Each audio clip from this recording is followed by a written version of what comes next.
netizens natuwa sa bagong video update ng Queen of All Media na si Kris Aquino.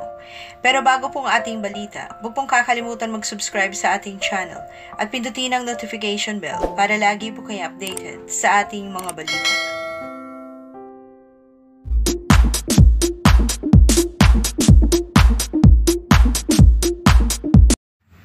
Maraming netizens nga ang natuwa, lalo na mga followers ng Queen of All Media, sa video update ni Mayor Vilma Caluwag sa Amerika sa birthday ni Bimbi dahil nakita nilang malakas at maganda ang aura ngayon ng Queen of All Media na si Kris Aquino.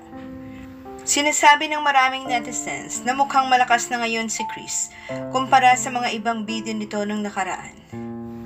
Komento ng maraming netizens na sila ay natutuwa na makita nila na ganito ang itsura ni Kris ngayon. Komento pa ng iba na sila ay nananalangin para tuluyan ang gumaling ang Queen of All Media. Panoorin po natin ang video update ni Kris Aquino na ibinahagi ni Mayor Caluwag sa social media. Hi! What does it say?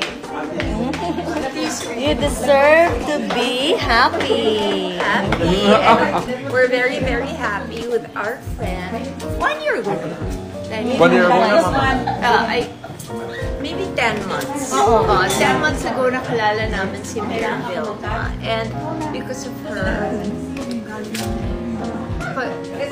so malapit lang eh. Diba, mga 45 minutes lang ang San Fernando and then nasa Alto ka na. Yes. Love mo na si Kuya. Yes. Si Kuya, kasi si Kuya dinalaw ka na. Yes. I will. Happy birthday! Happy birthday to you. Blow your candles, make a wish, Bill. Happy birthday, Bim. Say Thank you!